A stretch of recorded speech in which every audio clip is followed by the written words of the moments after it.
So Russia's shadow fleet is getting absolutely annihilated by Ukraine right now, and it's getting so bad that we're actually currently seeing something that has rarely been seen throughout all of human history.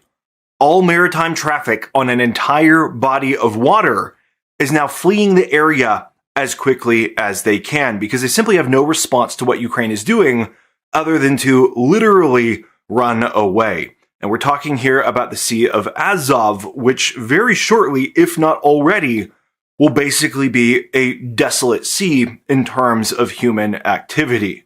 That is a big deal, but these Russian ships that are fleeing the area are making a very good choice because the damage is getting worse every single day. A couple of days ago, I actually made a video on this topic already, and at that time, I was talking about how Ukraine had eliminated, or basically disabled, not sunk, but disabled, 11 ships within just a couple of days, which was already a massive, massive deal. But since then, the rate of damage has just accelerated, and now today, that number is already closer to about 50 ships. And this is out of approximately 120 vessels on this entire Sea of Azov at this period of time. So Ukraine is just picking off ships left and right. There's basically no defense, except for the fact that maybe Ukraine will choose to hit another ship except for yours. It's really, really bad, and a huge percentage of that sea has been disabled very, very quickly. The implications of this, though, are, of course, huge. And I think that the implications are starting to seem bigger and bigger the more that we pay attention. So I already talked about how these Shadow Fleet vessels that Ukraine is currently hitting, they're not the typical Shadow Fleet vessels, but instead these are the riverine tankers, the inland body tankers. Tankers that do not go out onto the open oceans because it's too dangerous for them. They're not designed for that. They're designed for more shallow, safer waters with less storms, like rivers or coastal seas, like the Sea of Azov. And a lot of people will say, well, that's not as important because these are not the big, large tankers that are actually taking crude all the way from Russia to, for example, India or China, where they're selling it off. But that misses the point entirely.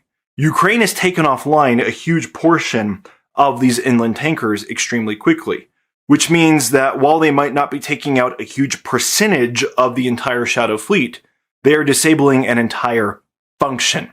And that function has become increasingly critical to the Russians for transporting refined crude to Crimea, which is what they were all trying to do and why they were sitting ducks in a pond, almost literally, for Ukraine to shoot down because Russia was just so desperate to plug the fuel gaps that are happening on the Crimean Peninsula. So that's really, really bad. But also increasingly, these tankers have been used to actually load the fuel onto the rest of the Shadow Fleet because it's too dangerous for Shadow Fleet tankers to approach Russian waters because constantly Ukraine is striking the oil terminals that typically would load these tankers. So by using these smaller vessels and putting them out in the ocean, it has Russia's Shadow Fleet more geographically distributed, so it's harder for Ukraine to target and disable all of Russia's oil exports. But these tankers, these smaller riverine tankers that have been used for this task, are now effectively gone. I mean, their function may as well already be over. I mentioned that they were already all fleeing the Sea of Azov, and that's something that you can confirm with your own eyes. There is satellite imagery of long lines of ships going through a very narrow opening around the Kerch Strait to get through that and to get into the open body of water, the Black Sea. They're basically running wherever they can, and this is a big deal. When you see tankers that are specifically not designed to operate in, normal ocean waters, who are fleeing their waters for their own safety to the waters that they're not designed for, that's a big deal. Because they're literally risking damage, they're risking getting sunk, because they see the probability of a storm at sea that overwhelms them, even though it's very probable, a far more likely bet, a far safer bet, than staying in the Sea of Azov, where there's almost a certainty that the Ukrainians will ultimately pick them off. In fact, because of these trends, the crisis here for Russia is quickly becoming a much bigger deal than it even appears to be on the surface. And even on the surface, it's obviously a pretty big deal. But the crisis has already expanded beyond first-order effects, and it's now impacting other areas of the Russian economy. most immediately being grain exports. Because not only right now are we seeing Russian ships fleeing the Sea of Azov as fast as they can, any ship that still has an engine that will carry them, we're also seeing the other obvious implication, which is that no more ships want to enter the Sea of Azov. And that cuts off from Russia, for Russia, a huge channel by which they make a lot of income. I mentioned in my last video on this subject that really the significance of the Sea of Azov and these tankers in general is that it gives Russia access to shipping lanes that connect to the ocean a lot of Russian territory. Because Russia actually has a vast system of rivers and canals. They are actually quite sophisticated. It's actually one of the most impressive pieces of Russian infrastructure, and I don't say that about Russian infrastructure all that much. These channels aren't just used to transport oil. They're actually probably primarily used to transport grain. Russia makes a lot of income transporting grain to the outside world. They're already having sort of a grain crisis right now because they can't get their hands on diesel, but that's a whole video in and of itself. But now, because Ukraine has basically shut down the Sea of Azov, we are already seeing from industry expert sources within Russia the fact that the corridor, the river corridor between the rivers and that sea, has been closed. No new Russian ships are allowed to get out to take their grain to market. And that's a big deal. That means that Russia's farming industry is currently experiencing two separate bottlenecks. The first bottleneck is that while everybody's trying to harvest their winter crop, they don't have enough fuel to actually run the tractors to harvest that crop. But now, and by the way, that fuel is really expensive even if they can get it, and that's a problem too. But now not only can they not harvest that crop for the most part, those who can aren't going to be able to sell that crop to the market.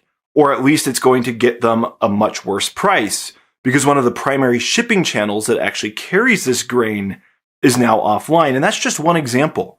This is an entire artery of the Russian economy, an entire artery of Russian maritime traffic that has effectively been turned offline, perhaps until the end of the war.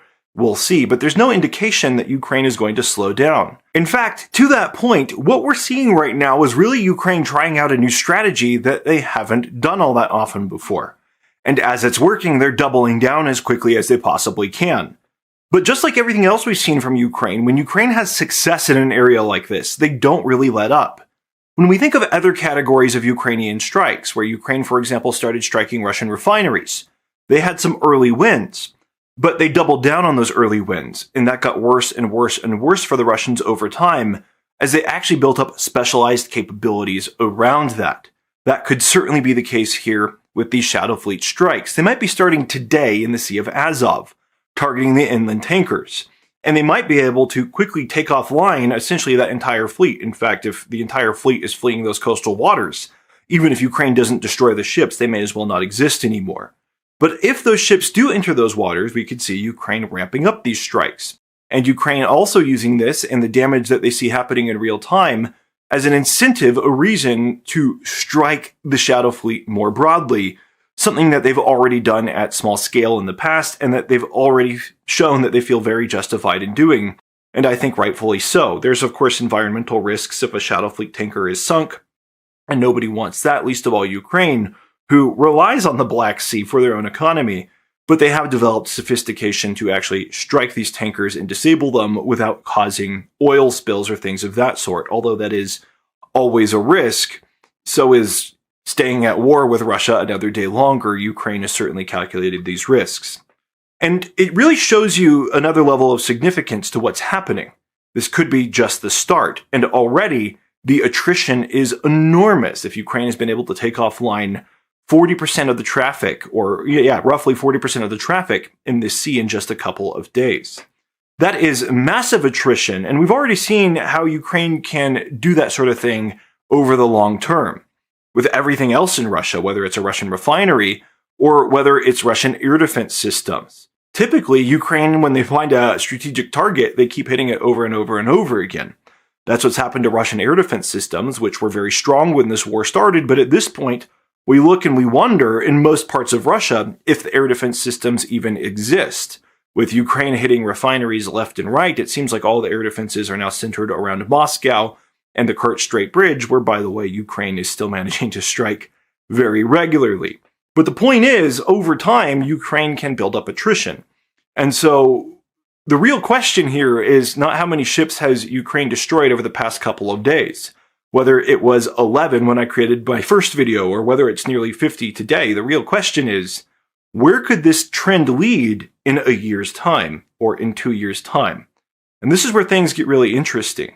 Because in the context of these strikes, which are just part of a broader Ukrainian long-range strike campaign, logistics lockdown, where they're also striking Crimea and Moscow, Zelensky of Ukraine just made a very large announcement, which is that they are going to have a new long-range strike command, again, kind of verifying what I just said, that when Ukraine finds success, they double down. Ukraine is now doubling down at a structural level in their military to create more strikes of exactly this type, showing that they're not letting off anytime soon. And this also tells us something important.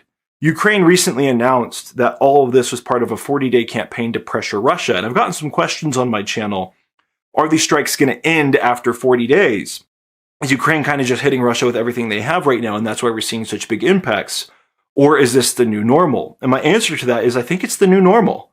Ukraine certainly isn't limited in terms of materials to doing more strikes like this. Ukraine has a massive surplus of most of the drones that they're using to conduct strikes like this. And in fact, I think the reason they waited so long to start this campaign was because they wanted to ensure they had a dependable supply chain so that once they really started putting the pressure on Russia, they could keep that pressure on Russia to not give Russia any breathing space by which they can adapt. The same thing that Russia tried to do, for example, by throwing bodies at the problem to try to overwhelm the Ukrainian front lines, but it didn't work in that case. Ukraine learned from there, and they learned how big they could open up a breathing space to take advantage of that and really turn the tide on the Russians.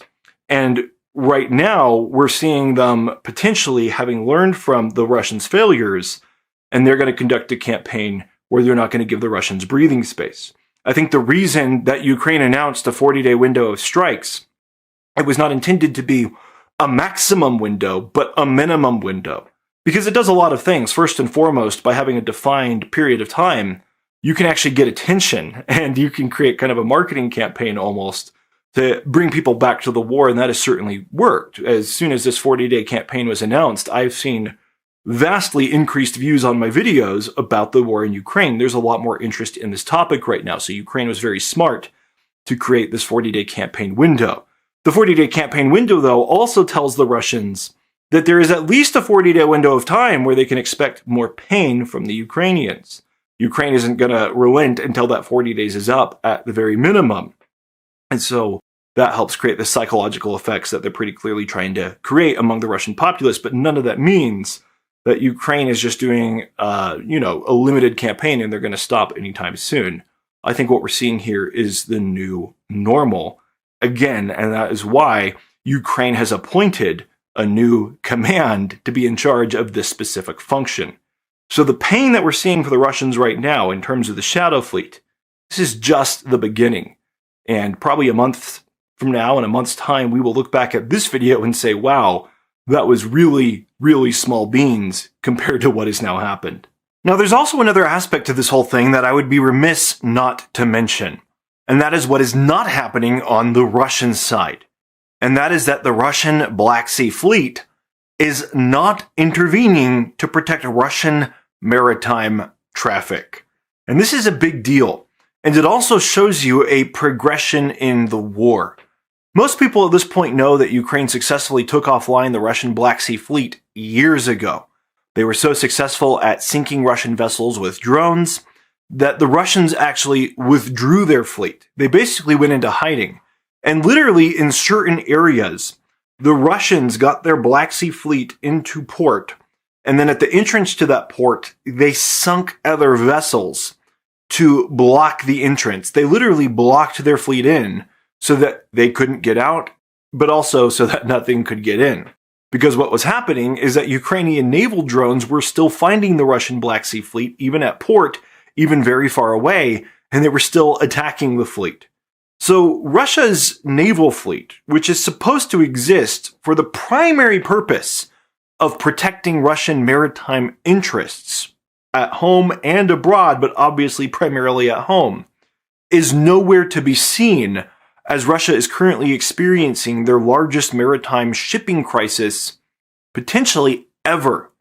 That is a big note that we don't want to miss. It shows you how Ukraine has been fighting this same war over the long term, and that things that they created, circumstances that they created years ago, they're now able to exploit today. This war is being fought on a long-term scale. Ukraine doesn't just do one thing and expect that to automatically end the war. Ukraine didn't eliminate the Black Sea Fleet with the goal of ending the war just by doing that. They eliminated the Black Sea Fleet to create options for themselves. Options that have been lying dormant that they are now exploiting. To the point that instead of going about their business like a powerful nation would, going about their business the way that shipping continued, for example, to Britain, even during the world wars, though it was under duress and ships got sunk, we just doubled down on the convoys and we did what we had to do. That's not what the Russian ships are doing. They are fleeing Ukraine's coastal waters, because the Sea of Azov is Ukraine's coastal waters, instead of continuing their task, because they have zero protection. It's a reminder of how a war of attrition actually works. At first, the enemy is powerful, but you take off one set of capabilities, and then you take offline another set of capabilities, and you keep doing that, and even if it takes you years to take off each set of capabilities, eventually the accumulated damage is too much. Russia's already lost their Black Sea Navy. They're already actively losing their air defenses, and in most of the country, I would argue, they've already lost their air defenses. Now, because of these trends, they are losing the peninsula of Crimea, and they're also losing their shipping export routes in the Black Sea. Russia is losing things left and right. And when you look at it from that perspective, it's very clear and very obvious that Ukraine is making strategic progress on the battlefield every single day. Now, is it as fast as a lot of people would want or hope for? No, but this is war. War never goes as fast as people want. War takes time. Look at the American Revolution and how many years it took us to fight for our own independence, and how often it looked like we were losing from the outside and also from the inside. But what did eventually happen because we stuck it out and we turned it around? Now, with all that being said, I would also be remiss if I didn't ask this question. What is the equivalent to this kind of strategic loss on the Ukrainian side? What has Ukraine lost recently that is of actual strategic value, that actually removes options from them in the future and gives Russia a better chance at winning the war? And I can let you sit there and think about it forever, but I'll just give you the answer. The answer is nothing. Nothing really, since Russia's initial full-scale invasion of Ukraine that locked them into the current front lines. Ever since then, it has been the Russians who are losing things of strategic value. The most the Russians can claim against Ukraine, in contrast to everything we're seeing in Russia, is maybe they take another town or another village, and usually then they don't even take it. Usually they just claim that they took it, and the Ukrainians come and say, well, actually, there's no evidence of that because our soldiers are still there. But this is the best that Russia can even claim. And even if Russia's claims were correct, you have to ask the question, what would be the strategic importance? What would be the strategic value? So Russia pushes into Ukraine a little bit further after fighting for a destroyed town for 2, 3, maybe even 4 years. Big deal. When it comes to warfare, countries have always traded land for time. In fact, that is a time-proven strategy. Russia themselves should know that very well. It was kind of their strategy in World War II, trading land to the Nazis so that they would have time to muster a counterattack. It happens all the time. It's kind of the entire concept of why Russia has been powerful in the past as the strategic military power. It's not that they were incredibly powerful in and of themselves, it's just that they had strategic depth. And when we look at Ukraine today, the regular instances on the battlefield show us that, in a sense, in this modern type of warfare, Ukraine actually has more strategic depth than Russia even had in their previous wars against Napoleon or against Hitler. Because even though Russia was a much larger country than Ukraine is, they also lost land a lot more quickly. This is when we realize the true significance of the direction this war is going. Ukraine is not losing anything of significance, nothing in terms of strategic value that hinders their ability to fight going forward. Russia seems to be losing genuinely important capabilities on like a weekly or a monthly basis at this point. And those losses are accumulating, and they're creating more and more and more losses for the Russians. The trajectory of this war for each given side is not the same. And if Ukraine has held on as long as they have, even through some very difficult times, now that the trajectory is looking up, I honestly don't know why anybody would be pessimistic about Ukraine's chances at this point. The war could still go on for a lot longer. More people will lose their lives. That's sad. But Ukrainians have shown they're willing to lose their lives for their freedom and their independence, just like so many of us who live in other countries who in time past fought for our own freedom and our own independence.